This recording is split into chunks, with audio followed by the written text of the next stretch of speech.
Hi, everybody, and welcome to the first episode of Decadent Entertainment, the podcast where we combine our love of our three favorite things: film, food, and friendship. I'm your host, Truett, and with me is my co-host, Nick. Today, we're going to be drinking Gun Gun Gurt and talking about Sam Raimi's Spider-Man. Woohoo! How are you feeling, Nick? I'm feeling pretty good.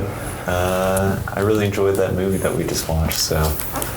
For our listeners, basically, we're going to eat something or drink something and then talk about something.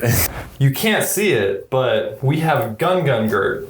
For those of you who don't know... Gun Gun Gurt. My friend Rohan and I were at a grocery store, H Mart, and we were just like exploring for beverages, and we found this. It's yogurt soda. We had it, and I loved it. Like, it blew my mind. And I've had a lot of people try it, and a lot of people are like, what is this? To me, it's the best thing I've ever tasted. Describe it. Oh my gosh. I think the only word is decadent. It has all of the... it has all of the flavors of yogurt, of traditional yogurt, but in like liquid form. It's kind of incredible. It's crazy, isn't it? Anyway, long story short, and we'll get into Spider-Man next, but it disappeared. They stopped selling it at H Mart, and I thought I would never see it again. We found Calpico, which is another brand that does a yogurt soda, but it's not the same. It's worse. And so we really thought we were never going to find it. And we Googled it, we looked into importing it, and like, if you were, I don't know how much I would pay for it, but I would have paid a lot of money for it. But I was at H Mart the other day, and I found it, and it turns out they're just not marketing it in English anymore. Oh my gosh. And so you can get it, but it's not in English. We couldn't Google it. Have you ever had Calpis? Calpis? Yeah, so that's the thing. It's Calpis. And it's just like this soda water thing from Japan also. I love it because it sounds like you're saying cowpiss. So somebody's like, dude, what are you drinking? You're like, oh, just some cow piss. The thing is about candy and beverages in different cultures is really that we've all found ways of just making sugar taste like different things. At the end of the day, all drinks and candy is sugar, but we've all come up with artificial flavors out of random chemicals. Our banana flavor versus like a Japanese flavor versus a Mexican banana flavor, it's all different. If you have like a pear soda, it's not a pear. It's like root beer. If you give that to a Japanese person and you're like, here, try this root beer, they'll just say it tastes like medicine. They're just so unfamiliar with like the super sweet and whatever concoction of flavors it is, but it's just sugar. But because as Americans we've been constantly drinking root beer all of our lives, we've been trained to love it. At Dunkin' Donuts, there is a cotton candy shake. It's not coffee. It's like literally just like a shake, kind of like a Slurpee or Icy. It's gross. But I always like drinking it because I assume that's what lean tastes like, which makes me feel like a rapper. Like a total gangster. With my dunks. I honestly, Dunkin' Donuts is one of those places where like every time I have to like eat something and all there is a Dunkin'. For those of you who don't know, which is all of you, I used to live in Boston. There's too many Dunkin' Donuts in Boston. I don't know what the deal is. There's so many. And every time I ate a Dunkin', I was like, I hate this. This donut's bad. I don't really like coffee, so I would just get a Diet Coke or whatever. But the donuts always left a bad taste in my mouth. I don't know what it is, but for being such a big chain and things like that, like you think their donuts would have some redeeming quality to them, but they really don't. Like, you could just go to a mom and pop donut shop and get something way better in support of like a local business or whatever. But they rebranded to Dunkin'. It used to be Dunkin' Donuts, and they spent billions of dollars to become Dunkin', which I think is a smart move because they're finally not kidding themselves into thinking they serve donuts. It's just a side business. Screw Dunkin' Donuts. I'll say it. Back to, like, what is with Lil Wayne and drinking lean all of the time? I don't like. Is it addictive? Again, like I'm not a drug user, and so like I don't really know about any of these things. I've had a cold before, right? A cold? Like I've had cough medicine. Cough medicine can make you woozy. I get that when you have a spoonful, but I've never had it and been like, wow, give me more. I don't know, man. The thing is, I think that music causes a lot of bad habits for people because if a rapper can make something sound cool in a rhyme, people will just get really into it. It's really what you got to do. Well, it's like the, what was that guy's name? The football guy that killed his wife, allegedly, but got away with it. And OJ. OJ. It's like the OJ Simpson trial. The only reason that lawyer got that whole thing done and got OJ acquitted, if it rhymes, it must be true. If the glove fits, or if the glove don't fit, you must acquit. Like what? He must have been really satisfied with himself that night that he came up with. He just said it, and he was like, "Yes, yeah." Well, that's like jingles, like advertising now is a totally different ball game.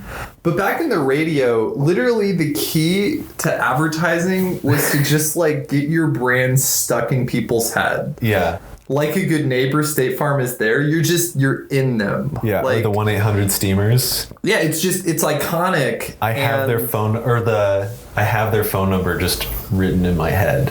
Hot tip about phone numbers. If you're ever at the grocery store and they're like, do you have a rewards account? Do whatever your area code is and then 8675309. Oh. Because there's an unusual amount of rewards points on that account usually just because people like dial it in.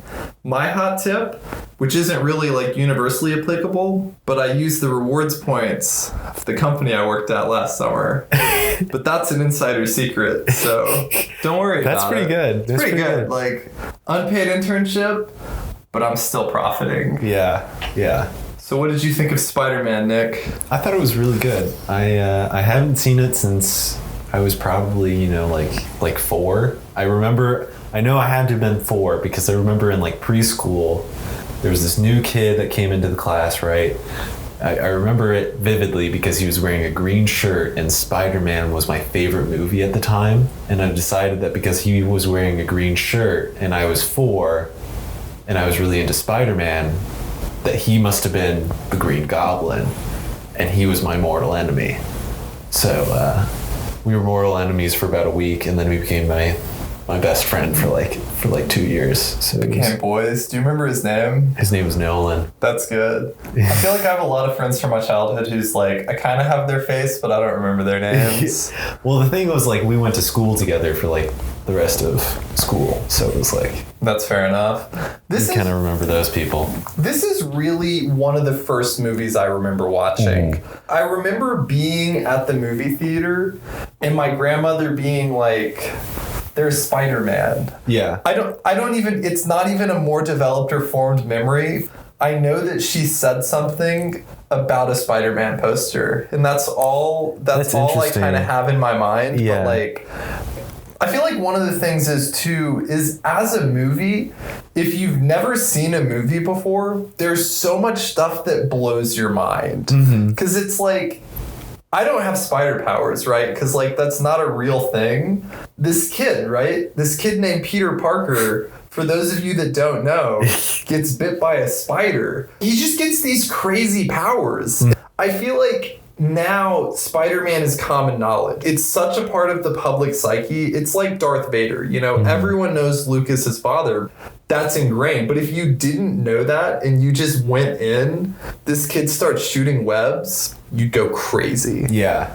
I think that what a lot of people argue about in different iterations in Spider-Man is, do the webs come out of him or do they come out of the thing he made? The canister, like... And like, I think the obvious answer is that just depending on what like version of Spider-Man it is, people feel vehemently in one direction either way. And I was thinking about it, and neither makes sense. No one wants to admit, but neither makes sense. Is there a way that makes more sense?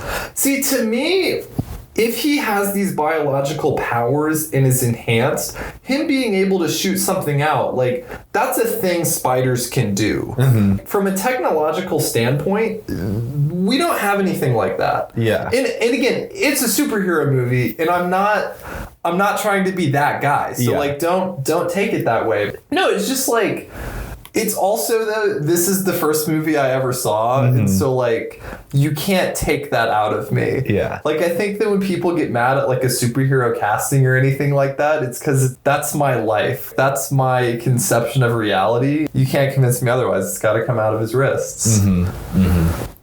One of the things that I've been thinking about, and I've been really getting into comics lately. Usually I listen to music or watch movies.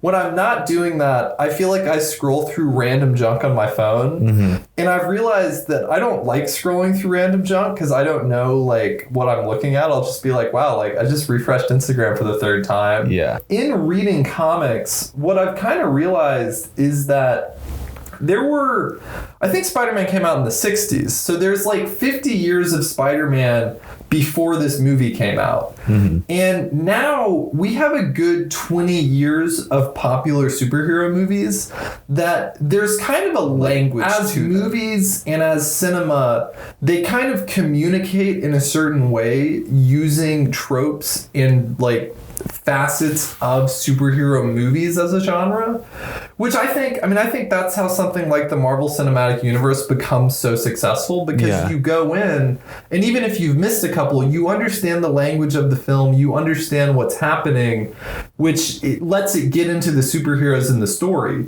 But what I think something like this is interesting is this isn't an adaptation of superhero movies. This is an adaptation from a comic strip into a film. Mm-hmm. And so like the way you adapt that, not having a tradition of films to draw upon, I feel like is really interesting. Yeah. Because there's one scene in this when he's fantasizing about Mary Jane, and like you see Peter Parker's face, and then her face flashes up next to him, and then a car flashes up, and it looks ridiculous. Yeah. And like, it's not even in that, the CGI is bad or anything odd like that, but it's this odd kind of medium disconnect. Mm-hmm. But I think it's kind of interesting when you consider this isn't taking a movie or a play, it's literally taken comic panels, and how do you apply that to a film with real actors and real like...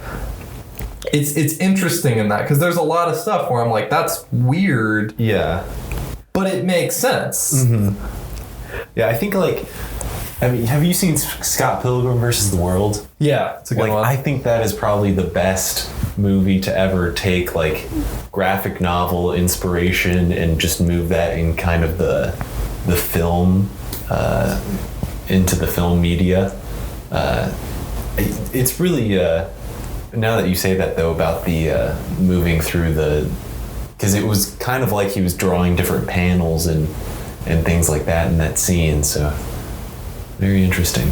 Well, and I think another thing is, in a comic book and a graphic novel, that's good. Mm-hmm. So I'm at the point in my comic book like enthusiasm where I'm not an expert. I'm really just Googling the best ones and looking into those. I can't say I'm into it enough to want to explore indie and low-key stuff. I'm really just kind of reading the best of the best. Mm-hmm. And what you notice is you can't show the same thing twice. Yeah. If you have me winding up to do a punch, you can't show me wind up, you back and forth. It's got to be one image in action to the next, which I found this was really good at, where it's like something would happen in a setup as far as a shot. It would happen, and then it would just be a new shot and a new thing happening, which that sounds obvious and intuitive because obviously that's what movies are supposed to do. But I think that a lot of the times you get these films that they give you coverage. Mm-hmm. So it's like, we're having this conversation right now, and instead of filming it once, it'd be like, let's get your nose, let's get it wider, let's get middle, let's get it wider. Yeah. And it's cutting between these angles, which I think you have to do in some contexts, but I feel like this is very strong in that each frame shows something unique and then moves to something else, which I think is kind of interesting. Yeah, definitely. The other thing that I was kind of thinking about is this movie's timeless. Not in that our kids in 70 years can watch it and be like, wow, this is timeless. But as far as the era that this is supposed to take place in, it's clearly not the year 2000. Yeah. You know, like there's computers and you can see TVs in the background and whatnot, but all of the technology and the culture and everything, it's very comic booky, but it's kind of out of time. You know, like the police cars are like from the 80s and the clothes could be any time. Yeah. I think it makes a lot of sense for a comic book, like for a comic book film, because there is technology like the Goblin Glider or whatever, but it's nonsense. It's just like, we've got this green gas, it's going to make you strong. We've got this glider, like it glides, which in a comic book, that's kind of taken as granted, you know. It's like, wow, like this technology is crazy. It's no different than like magic or anything like that. No, it's interesting that you say that though about the technology, because it's like, I think once you get like kind of past, like I think once you get cell phones, you can really start to kind of date, and that might just be because of, you know, the generation that I'm in. You can kind of start to date based on that kind of technology. But I think once you kind of get, you know, if somebody's using a payphone, you know, that can be anywhere from like the early 2000s all the way back to the 1950s, you know, or something like that. When did you know? phones come out? What year? I'm going to guess 1897. Yeah, very late 1800s, early 1900s. They would have to be like the really old-timey ones where you have like the earpiece, but then you like talk into the boop boop. Yeah. I like that. And then you also get like the rotary phones, and the first thing they ever said was, "Hey Watson, come in here." Whatever his name was. Yo, come check this out. That's hilarious. That's exactly what you would do. Like, no, that's so good. Like that's just perfect. Dude, you're not gonna believe this. Yo, check this out. I'm talking to you from another room. That would be mind-blowing, dude. You'd be like, you'd like call up your friend and you're like, guess what? And he's like, what? Dude, we have phones now. I think another thing with like phones, when you watch music videos from like 2000 to now, I don't know if I noticed it at the time, but it's really quick to see what cell phone company paid for that music video. You think so? Oh yeah, because it's like, it'll just be like a really up close shot of like a slide phone or like a razor. Do you remember when razors came out? Oh, that was mind blowing. Those things were the shit. They're small, right? Like they're small and foldy, and they didn't do anything. You remember when they put internet on phones and people are like, wow, I can get on the internet on my phone?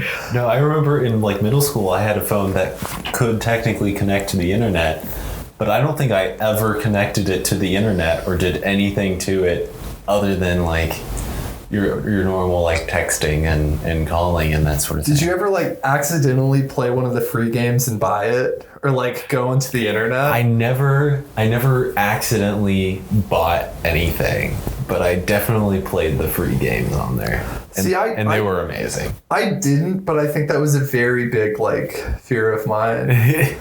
Okay, so back to Spider-Man, because we've meandered quite a bit. What doesn't hold up for you? The costume, like the Green Goblin costume, just it looks so tacky. Yeah. To quote John Fitzgerald Kennedy. No, wrong. School of Rock. School of Rock. To quote the gay kid in School of Rock, his costume is tacky and I hate him. That's such a good line. It's so fantastic, isn't it? You're tacky and I hate you. There's so many great bit parts in School of Rock where it's like, there's just be like a zinger like that, and like, you'll never see the actor again, but it's like, wow. Except for Miranda Cosgrove, because she's iCarly. Yeah. But have you ever seen anything with her since then? Not that I can think of. I'm sure Drake and Josh, but that was beforehand. Yeah. No. I don't know. I like that show a lot. It was really I don't want to go back and watch it because I feel like it was very funny as a kid, but I think if I went back and watched it, I'd be like, what is this? Be good. I think one of the things that watching this I was really impressed by though is the action. Because Sam Raimi, who directed this, he got his start making Evil Dead, which was this like slapstick, low budget, just nasty horror movie. And it's crazy, but so much of that movie derives from physical comedy and just physical actions. This guy's arm comes alive and it like strangles him, so he has to cut it off. There's this 5-minute scene of this gentleman just like fighting his arm, and I feel like that kind of physical comedy's not the right way of putting it, but like the physical actions, it really translates well to this. When you play Spider-Man on the PS4, Spider-Man moves a certain way. You know, like he jumps, he punches, there's this certain mode of action. Even in the early things here, he kind of has that flow in that physicality. CGI recently, in the past 5 to 10 years, I don't know exactly when, but motion capture is really big when it's like, let's put a suit on you and track your motion so that the effects and the way they're moving matches a real person. Like in Tomb Raider, which we were playing the other day, any stunt that happens in that, like if she falls off an airplane or jumps something, a person did that. Like they put someone in a suit and had them do that just to have it physically there. And this is before that was a thing. I don't know if motion capture technology existed, but this is before you would have to do all of that. But still, the way the motion in the movement works, it makes sense, and there's a certain physicality to it. And again, there's parts when it's like, yeah, like that, he's flinging and he's rubbery or whatever. There are bits of that, but at the same time, it's a movie. You know, you got to get over it. His fights and the way he moves, it really nails how Spider-Man would move. Yeah. And this is like one of the first live action Spider-Man things to happen, isn't it? This is the first Spider-Man thing that was like not ridiculous. Because I saw there was a show in like the 70s or 80s. It was hot garbage. But like then you have like all of you have the Andrew Garfield movie that came out, and then the new ones with the Avengers and all of that. Like I think they would have all based their movements in a lot of the live action things that went on in their movies off of this Spider-Man. I think this is the one that kind of sets precedent, and with all of that kind of thing going on. You know what I mean? Oh, absolutely. A lot of the film criticism and just conversations about this stuff that I engage in is just like random nerds on forums online. So like I don't know if this is actually something anyone ever says, but in the conversations about the modern superhero craze, a lot of the times people say that Blade was the first modern superhero movie. Blade is a comic book character, and I guess you could say that Blade is a like superhero movie, which I mean technically it is, but I think that saying that started the comic book wave is a little ridiculous. And it's not even to say that's bad or good, but I feel like this movie, and I think X-Men came out after this, I'm fairly certain, but like this is what set it off. Like this made $1 bazillion. That's before things made $1 bazillion. I don't know. Blade's pretty cool. I like how he is it basically Blade isn't a vampire? Which one is that? Have I seen that one? He is a vampire. Okay. I was thinking of what's the one with the eyes? That's so in Blade 3, famously, Wesley Snipes did not want to come back to life at the end because he dies in the movie and he was like Blade out, like Blade's dead. But in the last scene, the producers wanted him to come back alive. And so he's just on this table, and you got to look it up. Like, you really got to look it up to see it. But he's just on this table, and they CGI his eyes open. And it's amazing. It's actually iconic. Because he just refuses to open his eyes. Refused to open his eyes. A professional actor. He got it, man. Comics I've read. I've been making through Frank Miller's Daredevil run. And so he's a very famous comic book artist, made a lot of iconic graphic novels, but I've been reading through his Daredevil issues, and there's a 2 or 3 issue run where Spider-Man gets blinded, and Daredevil is a blind superhero who's very aware of his surroundings just because some radioactive goop like gave him some crazy senses. But Spider-Man is like getting triggered about being blind, and Daredevil's like, it's okay, we're gonna get you there, like we're gonna get it all hooked up, like. And so he helps him out, and they do fine.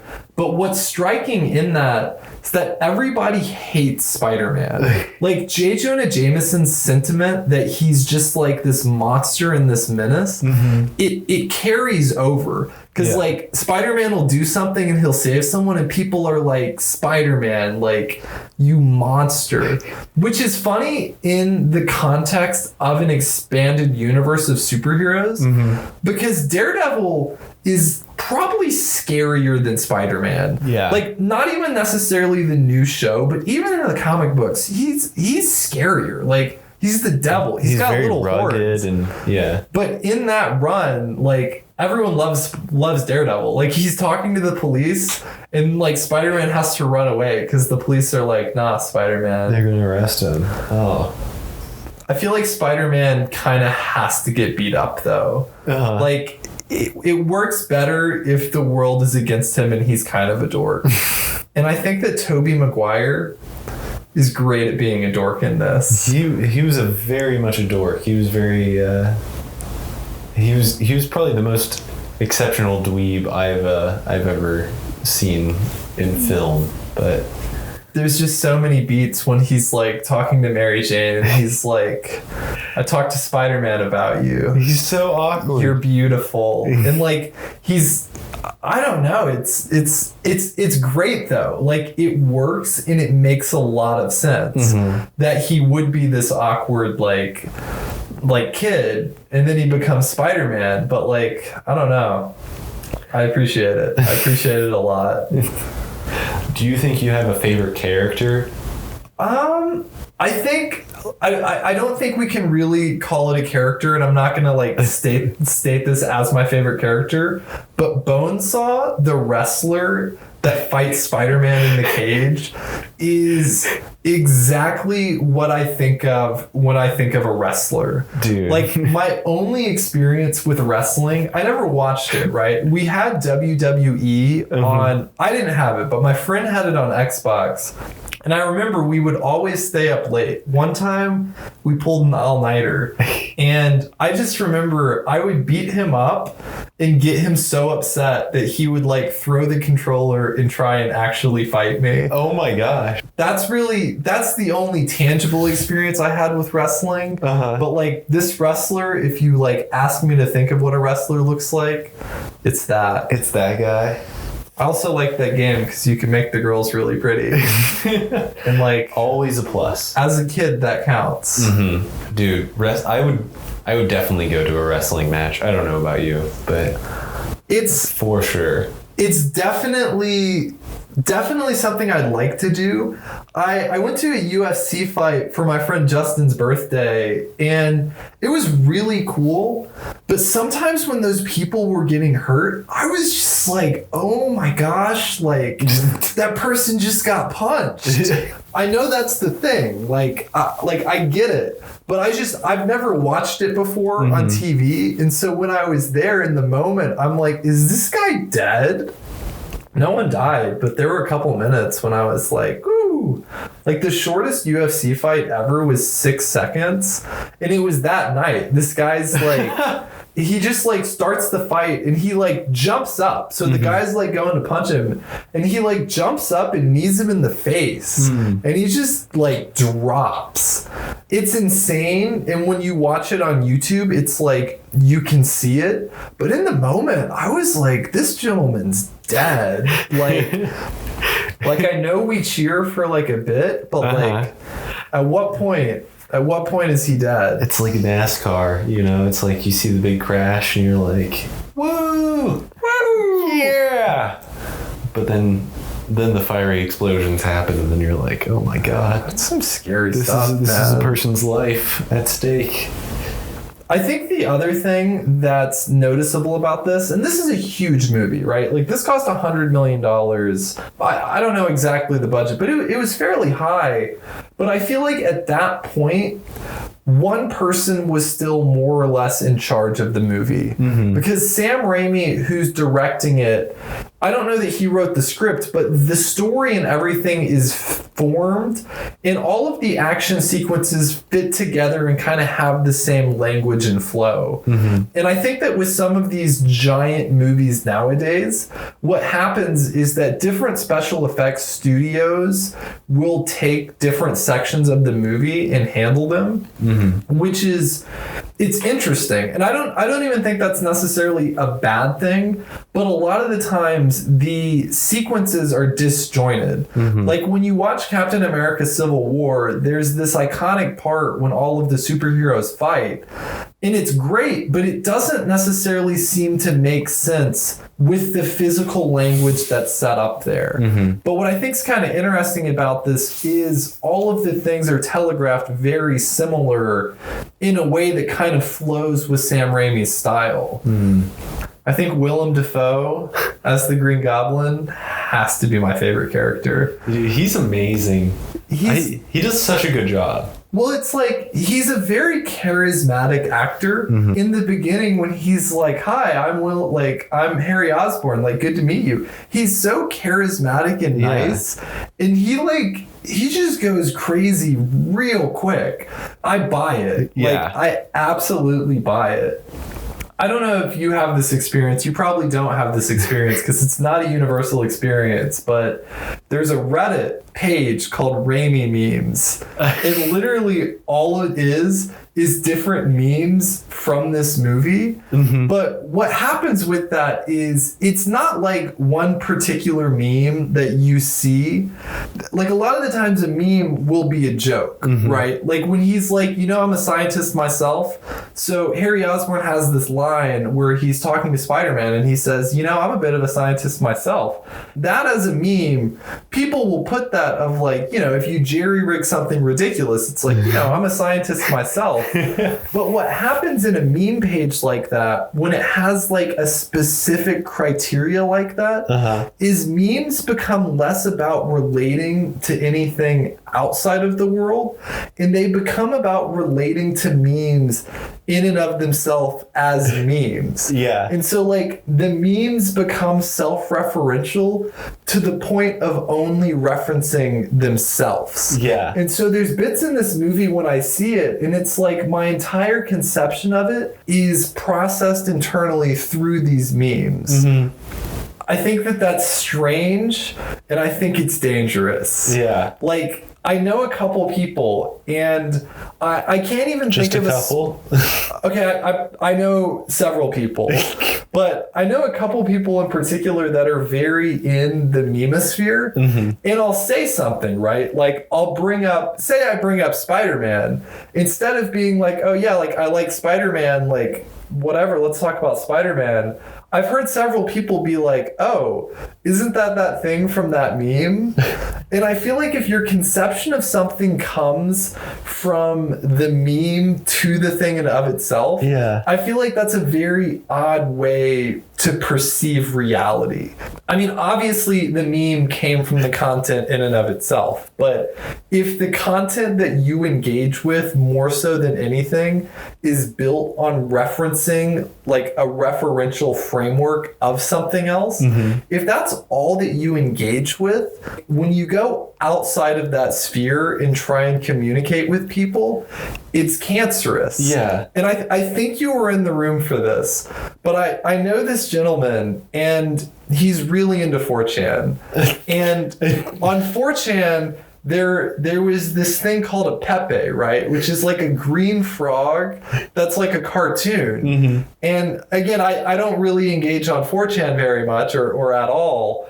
But apparently there would be different memes and like context when Pepe would like be around. Yeah. And so they're called rare Pepes when you like fit the meme of Pepe into something that like it wouldn't normally be. And so this guy is like, I have a collection of rare Pepes, and he's showing me them on his phone. A curation. If you will. Of rare Pepes. And I knew what a Pepe was, right? Like, I'm not a connoisseur, but like I knew the general premise of it, but I played dumb and I made him explain it to me. Yeah. So like acting as though I had no conception or context behind this Pepe and why it was funny or would be funny, hearing him explain it out loud and in depth, it just, I feel like he realized that he had a problem the longer that he talked. Well, the thing is too, Michael would be like so good about explaining like what a Pepe is. Like I think he fundamentally understands why it is funny though to him. No, I think he does. Which is very good when you're like, I think that's a very good frame of mind to keep with all things. But I think the thing is though, is sometimes when you talk to someone about something, you don't realize how much you know that they don't know. It becomes apparent really quickly. Like, I realized the other day that I'm kind of a hipster, and like, not like the 2010 like meme conception of a hipster, you know, like I didn't know it before it was cool or whatever. Like, I don't like coffee, but I was wearing this shirt, and this girl comes up to me and she's like, I like your shirt. And like, I didn't just say like, thank you. Like, I didn't just say, oh, like, hot, like, whatever, like, you know, like, thanks. I'm like, oh yeah, it's a Japanese horror movie from the 60s. And she's like, okay. cool. And like, I kept talking about it because like, right, it's this Japanese movie called House, which is about a house that's haunted, and like it's just bonkers. But I was talking about it, and I realized really quickly that she didn't care, and also like she didn't see my shirt as anything more than just like a cool graphic. Which is like, when I started talking about it, I realized I was like, wow, I'm the worst. That is always the worst position to be in. Well, and I like learning about stuff like that, and like I'm always kind of interested when someone knows a lot of specific stuff like that. But whenever someone's not, and you start off on something, there's just this like moment of biting silence that's like, it's painful, you know? It's like, wow, like, I don't know. Kind of unrelated, but like still with the memes. I went to a Caro Caro Benito concert. Oh my gosh. Way back when. Oh my gosh. And I don't know if you're familiar, but apparently there is a meme that uses the, like, her Flamingo song, or I think it's that one. But at that concert, I would say about 60% of the people were only there because they had heard the Flamingo song on a meme, and they were like, this is that band from the meme. And like the other 40% were like, hey, we like their music and stuff like that. Weird. Very strange interaction between two groups of people. That's a very strange dichotomy. I feel like KKB, Caro Caro Bonito, is one of those artists that a very particular group of people listen to her. I love them. I really do.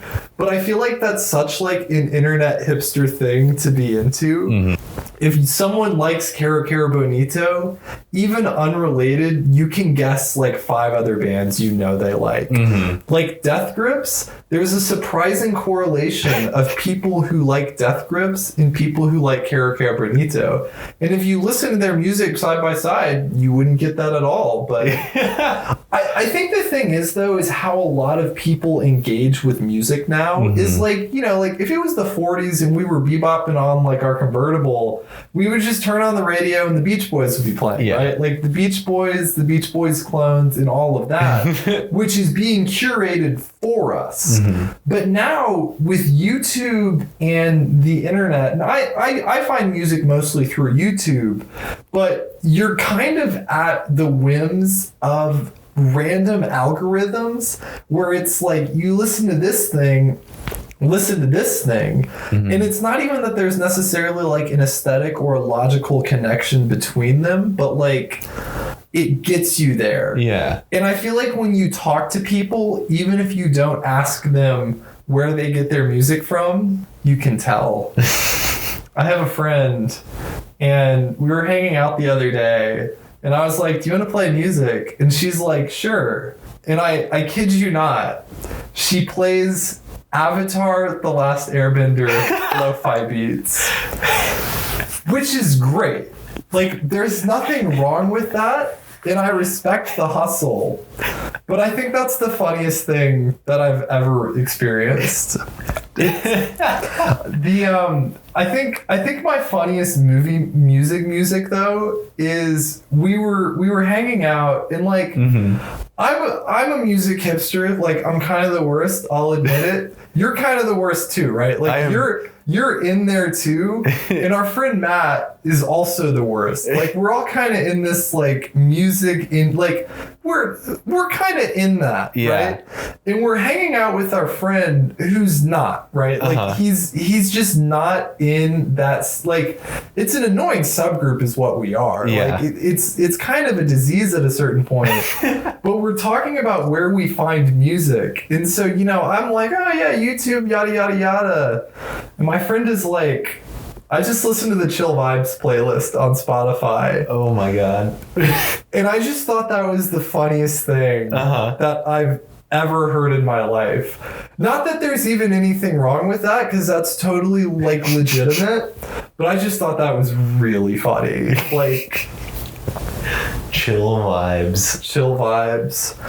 I feel like the curation of music from the radio, I feel like that being gone has made it difficult for a lot of older people to listen to music.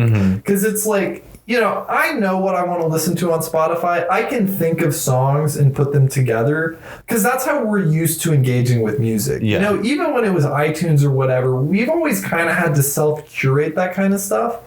In a way, the older generation hasn't. Yeah. And I've definitely noticed my mom has a Google Home, and I'll listen to her tell it to play music, and like, I'll just hear her tell it to skip song after song after song. Yeah. I'm like, Mom, we can find you a playlist. But she's like, no. We're just listening to this. Yeah.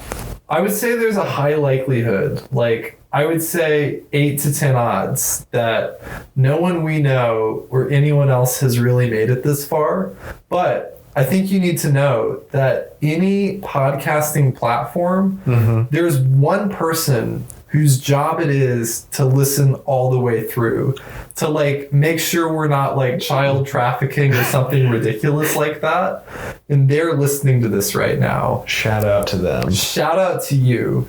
If that is you, honestly, reach out. Decadent Entertainment, Instagram, Twitter, Facebook. Let us know, because we're really here for you. Yeah. That's why. Who is your favorite character? I just don't remember. Come on. You got Mary Jane Watson, right? You got Aunt May. Oh no, it was the insurance guy, the newspaper. J. Jonah Jameson. Is that his name? The guy that runs the Daily Bugle? Iconic. He's so fantastic in everything. He's so fast. He's so quick. He's the best comic book character out of this movie. Because, I mean, obviously all of them are comic book characters, but he just comes off of the page. The other thing is when he just flicks his cigar and it like comes back at him, comes right back out.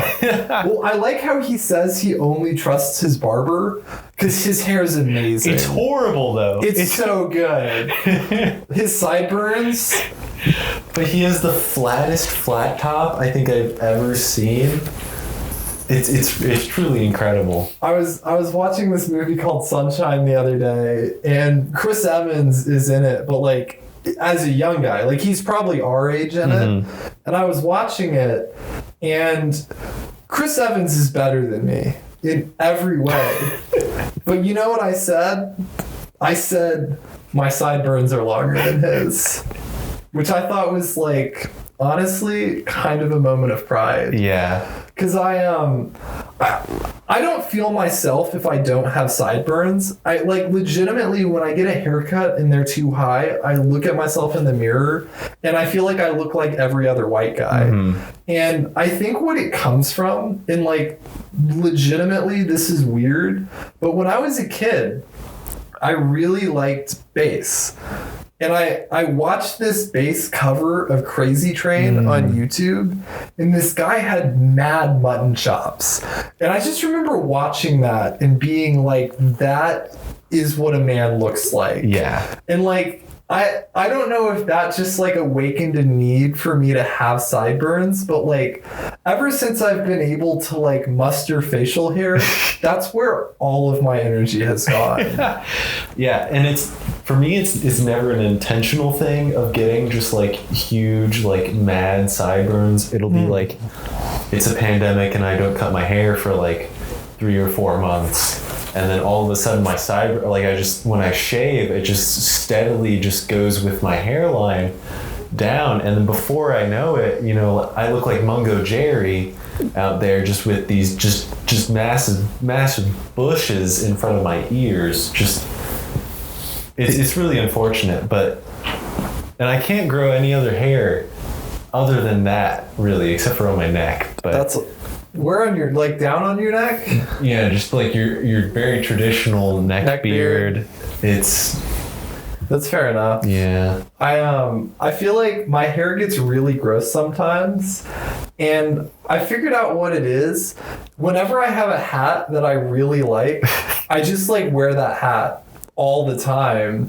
But then I'll be in a context where I'm not wearing that hat, and I'm like, wow, I need to shave my head right now. Hat hair is really does blow. I feel like sometimes though, like if I wear a hat all day long, I'll take my hat off and like roll the windows down and just like perfection happens somehow. And I don't really know what's up with that. Like I don't know how that comes to be, but like I don't know. Yeah. I think one of the really comic booky things in this that I think is kind of fun is that everyone calls Aunt May. Like even when Mary Jane meets her for the first time, she's like, "Oh, Aunt May!" Like, it's just they only call her Aunt May. But like, I guess they've been neighbors forever. They've been neighbors, but she is Aunt May. You know, I feel like there's some people where it's like, I don't know. Like, there's some people that are just like uncles. You know, like they're not even anyone's uncle, but they're everyone's uncle. Or like grandmothers, or you know, things like that, where you're just like, oh, that's it. Like, you know, that's just Grandpa Joe. You know, stupid Charlie's from the Chocolate Factory's uncle. Dude, or Charlie grandfather. In the Chocolate Factory. Bum grandfather that's no good and can't do anything to. What a monster. He's a horrible person. I really liked it when Flash Thompson is the bully, right? The bully in Spider-Man. He's just like flat out selling wolf tickets, and he's just like about to flatten Spider-Man, but Spider-Man's buying, and so he just gets toasted, and like that's iconic. For those of you that don't know, which I Googled it, right? Like, this is a thing my friend used to say, and I Googled it because I thought it was from something, and it might be, but I've never been able to find it. But basically, selling woof tickets, if you're selling woof tickets, you're talking trash. Okay. Right? Like, you're trying to start a fight. But if you're selling a woof ticket and I buy them, then we have to fight. Damn. And so, like, I don't know where that came from, or like if that just came from my friend, but I like that. I think that should catch on. Yeah. We obviously don't have music playing because it's a podcast and we can't have music playing, but just for those of you at home, we have the lo-fi beats to study to playing on the TV because it's a vibe. It's a vibe. Yeah.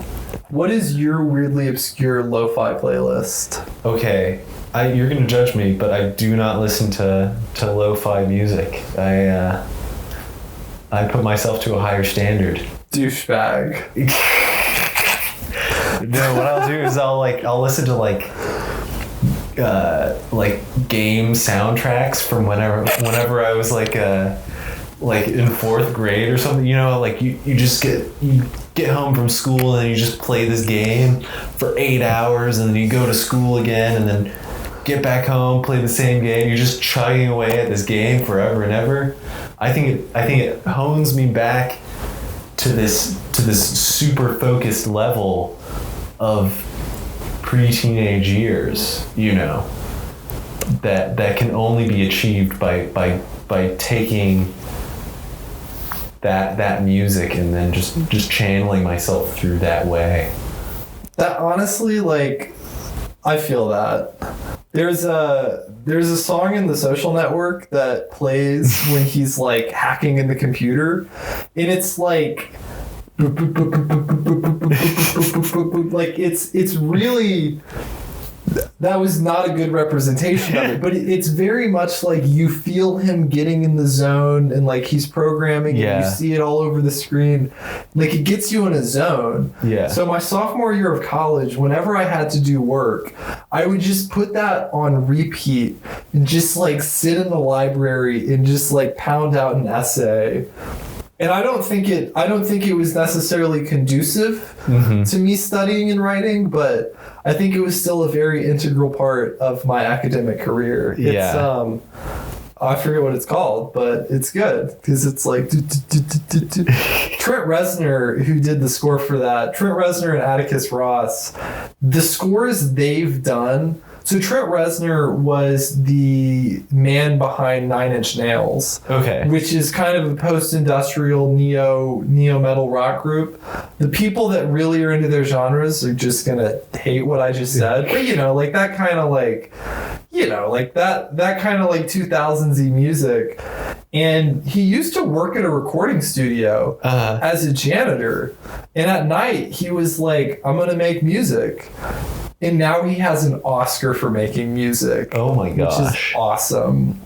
All of his... so David Fincher, the director, has worked with him and Atticus Ross on a couple scores. They've done Gone Girl, The Girl with the Dragon Tattoo, Social Network, and a couple other things. But I'm always really, really into it. Because I feel like Danny Elfman, who did this score, it's very expressionistic. Like, it ties into the story, and it kind of affirms the upward momentum of it as a movie, right? Because it's Spider-Man, it's Peter Parker, it's a comic book, and it's going somewhere. So it's like, it's expressionistic in that it's creative and it's kind of out of this world, which I really do. I like Danny Elfman a lot.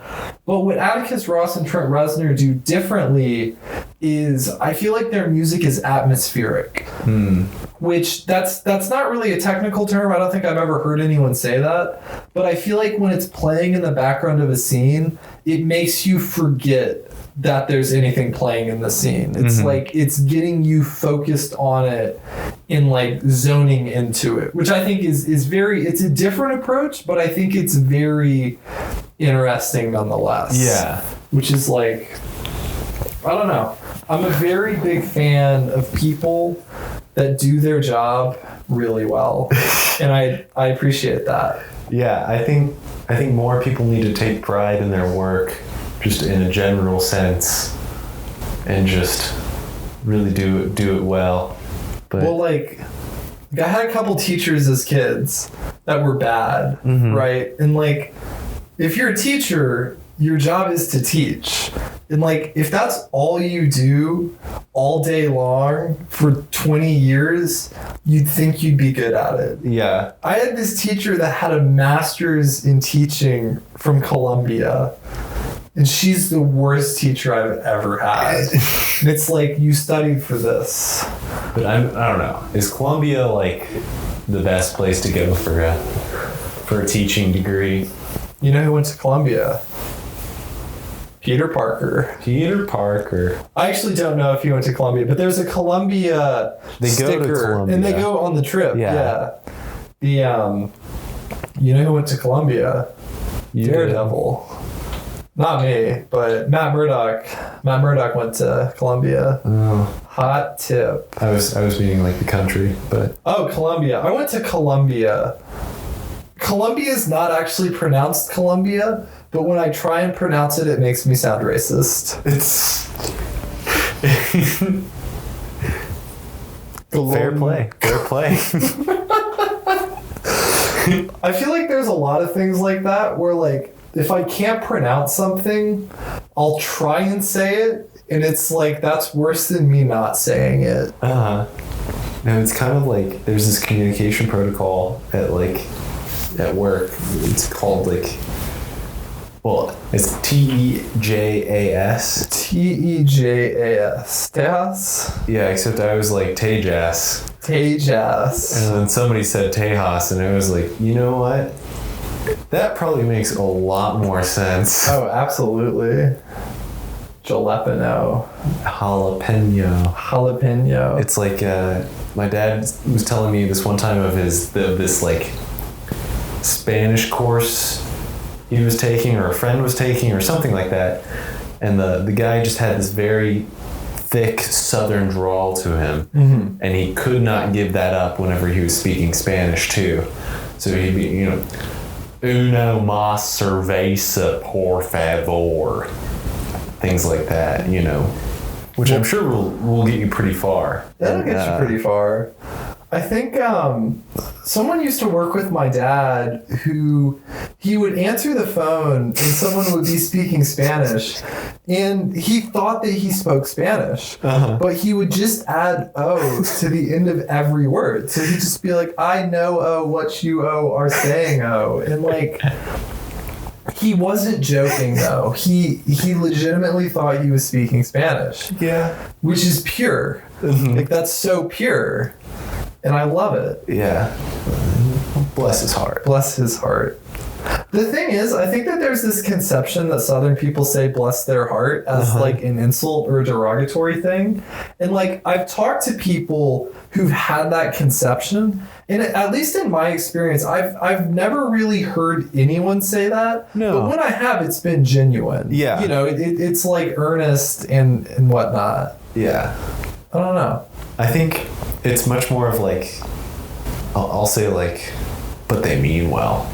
But they mean well. You know. I feel like if I'm ever like kind of selling wolf tickets, I'm just gonna be like, wow, look at them. Like, just shoot them straight fire. Shoot them straight fire. I'll just be like, you're cool. That's my thing. Like, like if a motorcycle drives by really loudly, it's like, wow, you're so cool. Well, I think a great moment in this is when Mary Jane is walking away from Peter and this guy drives up in his sports car and he's like, hey, get in, you got to check out the sound.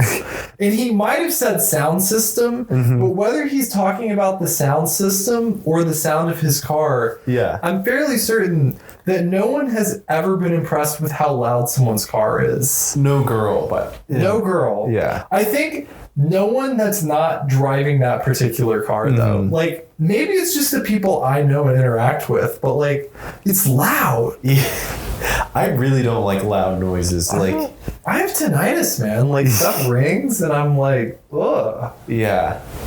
I just really don't want tinnitus. I don't want tinnitus. Can we just talk about who in the world pronounces it tinnitus? Tinnitus? Like, okay, it's not arthritis, it's arthritis.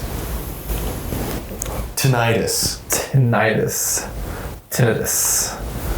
I don't know, man. I understand that they're both correct, I guess, by the audiology community.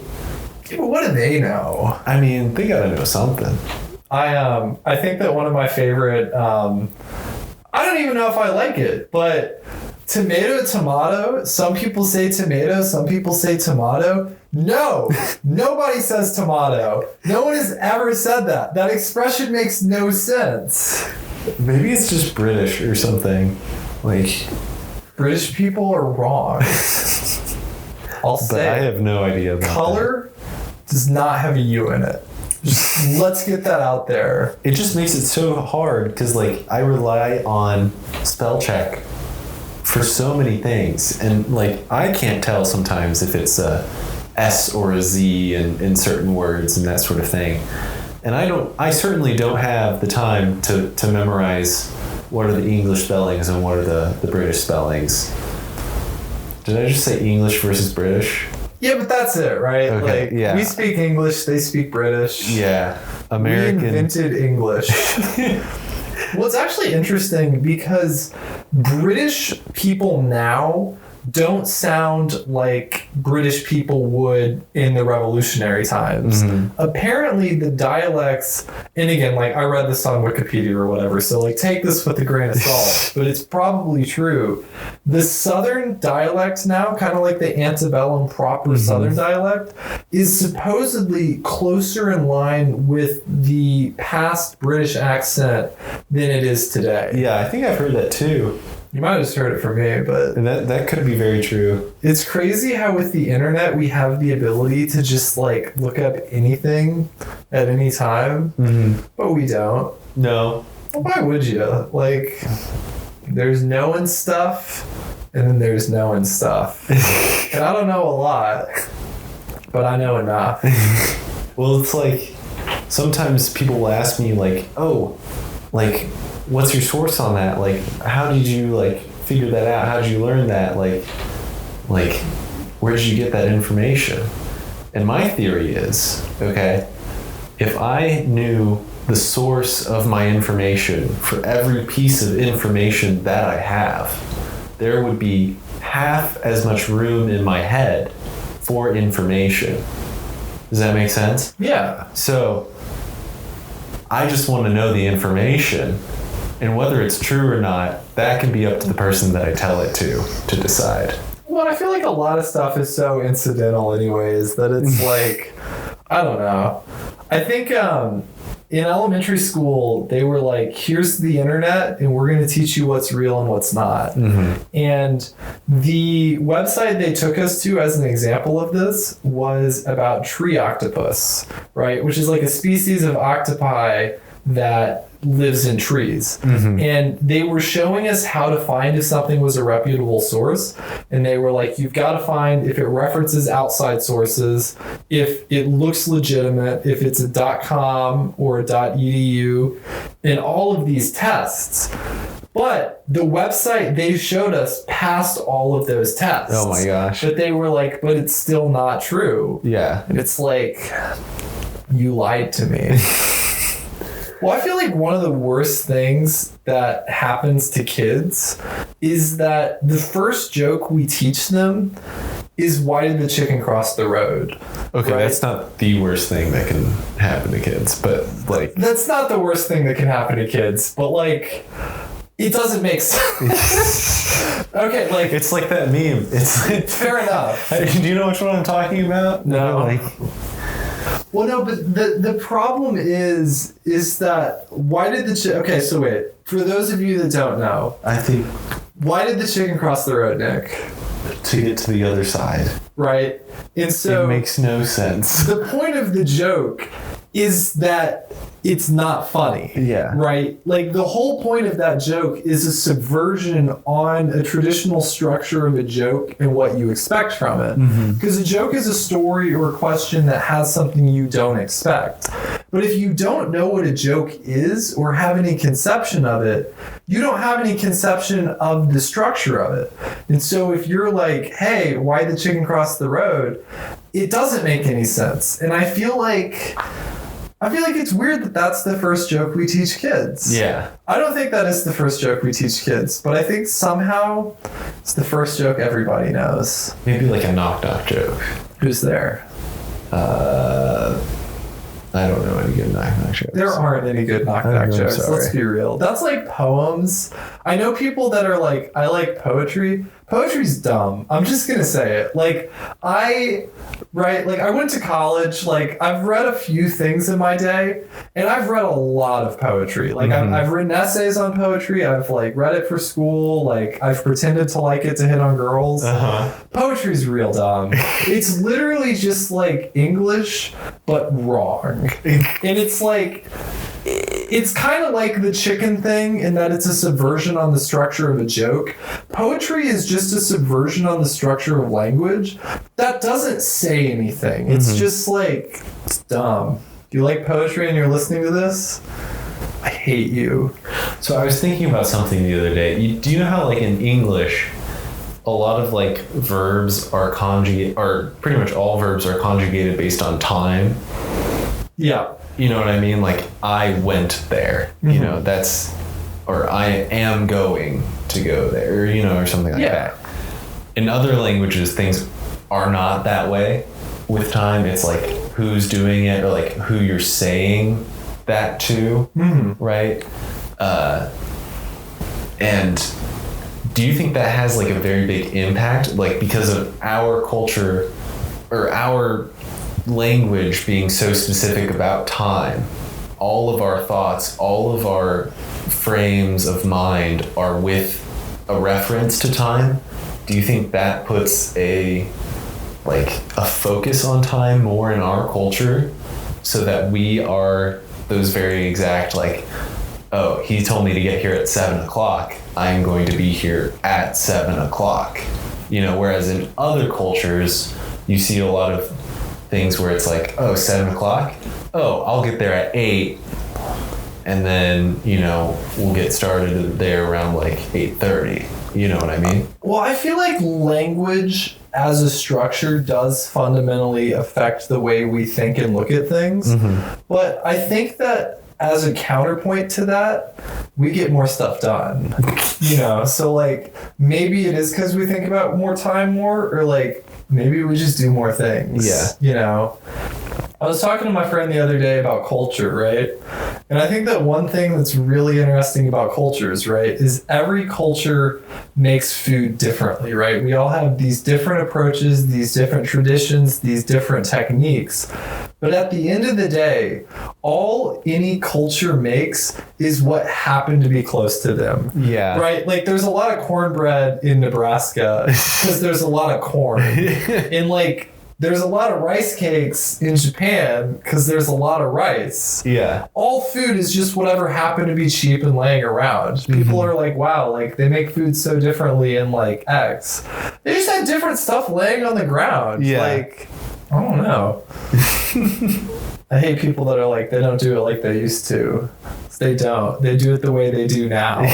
Because, like, we have more knowledge and information on stuff. Like, when people are like, wow, like, they don't make this box like they used to, it's like, because boxes cost $1 now. Yeah. Boxes cost $1 billion when you were a kid. $1 billion. I feel like you can really tell how out of touch someone is based on how much they sell a TV at a garage sale for. Oh my god. So I was at a garage sale and this little 24-inch TV was selling for $150. And it was like, I don't think you've bought a TV in the past 20 years. Like, that's not... You can't give that away. Yeah. I mean, that's really, like, seriously, like, those CRTs, like, you cannot give them away. You have to pay the dump to take them. They ring. like they legitimately just make a ringing sound. They make sounds. Have you ever listened to one? Yeah. Because like as a kid, I didn't notice it because all TVs made that. But if you go back and listen to a tube TV, it's painful. And there's actually a generation of people that are deaf to that frequency, which is insane. I think it's more to do with, you know, people of that generation. That's just like the first frequencies that you lose are the higher ones. It's because they're old. Rather than it's just they've heard that frequency so much for... It's the TVs, man. But I am no expert on hearing loss, so... Okay, so like on a film school note, right? I went to film school. Well, I went to school and studied film. I don't know if I went to film school, but all of my teachers are like, yo, TVs suck. To watch a movie, you have to watch it on the biggest screen you possibly can. So what they would do is they'd be like, instead of watching this movie at home, you got to come to the lecture hall and watch it on our janky school projector that like projects, right? But like it's for PowerPoints. And so we would have to go like 30 minutes to class to sit in an uncomfortable chair to watch something projected on like terrible speakers. And I always thought that was funny because I think that a lot of the people that think that way just don't have a good TV. Yeah. It's like new TVs are amazing. And like I get it if you watched a movie on the TV in like 1980 and it just looked like garbage, but if that's your conception of what a TV looks like, get a new TV, man. Like, well, and for them to say that, like, I think they're prioritizing like the visuals of the movie way too much. Like you were talking about the sounds of Spider-Man and like all of the scoring and things like that. Like having a good sound system connected to your TV really makes the difference. I mean, that is half of the movie right there. You know, you have the audio and you have the visual. Audio comes first. Audio visual, that's true. Like, well, I legitimately like I like watching stuff on the TV because I think at a certain point you do pay attention more. But at the same time, my computer is the biggest screen in the world because I can sit it on my lap in bed. You know, like I can bring it closer and closer to my face that like it just gets bigger and bigger, you know? Yeah, like you can just put your phone in like a VR thing and just put it right into your eyeballs and boom, everything you see is your phone. Do you ever do the thing in bed when you're watching something and you're like sometimes I'll want to watch something, right? But like I don't want to prop myself up on a pillow because it's not even uncomfortable, but sometimes I just want to lay back, but I still want to watch something. So I'll like juggle it on my collarbone so like the laptop part is there and I'm like holding the screen up, and I always do that for like a minute and then drop it and hit my nose. So are you saying with your laptop you do that? Yeah, I lay back and like my screen is parallel to my body, but it's resting on me. I've never done that, but I've never been able to find a comfortable way of being on my phone in bed, you know? Especially with headphones or anything like that, because like especially with headphones, because if you like lay on your side with the headphones, it's like now you have a headphone like getting driven into your ear by your pillow. But then if you lay on your back, like you have to hold the phone above your head. Yeah, like, well, I'm definitely in the habit. I'm always watching something before I go to sleep, but I'm always passively watching it. You know, like I'll watch a YouTube video or like a video essay or something like that, but it's never like I'm super duper focused on it. But I always do that in bed. And so I just get to a point in the night when I'm like, that's it, I'm asleep. And I either pause the video, close my laptop, and like set my glasses on top of my laptop in bed next to me, or I just wake up and my computer's still open and I still have my glasses on. And I think it's really funny because I'm like, well, I guess I was too tired to even close that last night. But the thing is I sleep well. Like, I think if I did that and got 2 hours of sleep, I'd be like, I need to stop doing that. But it's just funny because I'll like wake up and I'm like, wow, like I was really into that last night. I feel like the internet's great. The internet is fantastic. Like, I don't know how our parents went to school and researched papers at a library. Like, probably not well. That would make procrastination very difficult on your term papers and what have you. But I feel like kids are going to be smarter in the future because technology will make learning fun. And like, that's going to be huge. Because like, books are great, but a book cannot be the best way to teach someone something. Like, if you're teaching someone about science and like you can have like a graphic of an atom that you can manipulate and see and expand, I feel like the learning tools that education will develop, and I don't think it has yet, because I think we can throw computers at standardized curriculums and teaching styles. There's kind of this disconnect because people don't really know how to use the computers yet. But I feel like as teaching tools develop specifically around technology, it's just going to change the world. Like Khan Academy, when I was a kid, I did Khan Academy like a madman, and literally just because I wanted those points. Yeah. And like, that's great though. Like at a certain point, all you need in life is points. And like, as meaningless as those points were, they made me learn. And now I'm smart. Yeah. Because No, I think I think Khan Academy and all of that, like, I think really what it comes down to is that you'll have like that personalized education where like maybe there's some sort of way that it can tell that you're either getting the material or not. Right. You know what I mean? And really honing down like a very personalized curriculum for you. So you're not learning stuff that you already know and already get, but you're spending more time on maybe some of the things that you don't. It paces it for you in a way that makes it rewarding and engaging. Because, like you have a lot of kids in school that either, if you're sitting in a classroom and you have 20 kids in there, you have one teacher that's teaching the curriculum at one speed, and the 20 kids are not going to be able to get the material all at the same time. So, you have some kids that it's too slow for, so they're getting bored or whatever. You have some kids in there that it's going way too fast, so they just can't ever catch up, and they just don't ever get any of it. They're just out of it. Both of those groups of people, it's not hitting the mark for it. But then you have that one little segment of the population where it's going just at the right pace to be like, oh, I get that.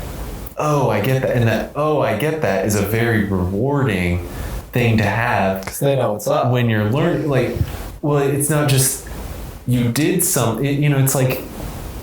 like completing some sort of small task. It's like making your bed in the morning or something like that.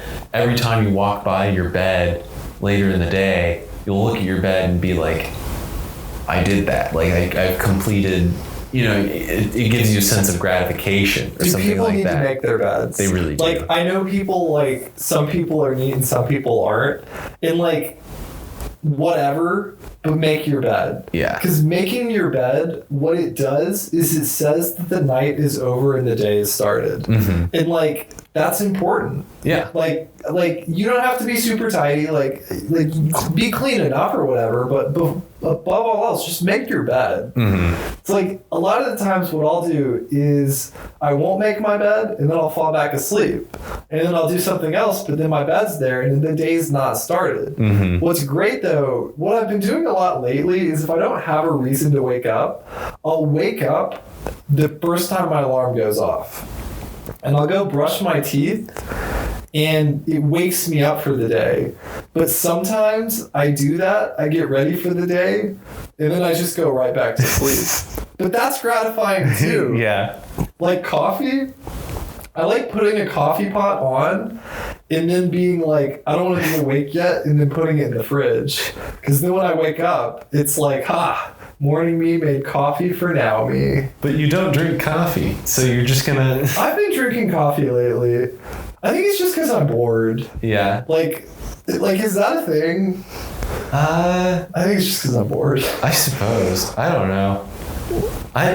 It's really interesting though that I think you really have to like set your mind to like, I'm gonna like coffee. You know what I mean? Like, because you have to like force yourself through so many like bitter cups of coffee, and you're like, this is just disgusting. And then one day, you go back to it, and then you take a sip of that coffee, and you're like, this is amazing. Like, this is just so good. My friend, he said that no one really likes whiskey until one day you're going to have to get really drunk really quickly, and the only thing you're going to have is whiskey. And then after that, you'll like whiskey. Uh-huh.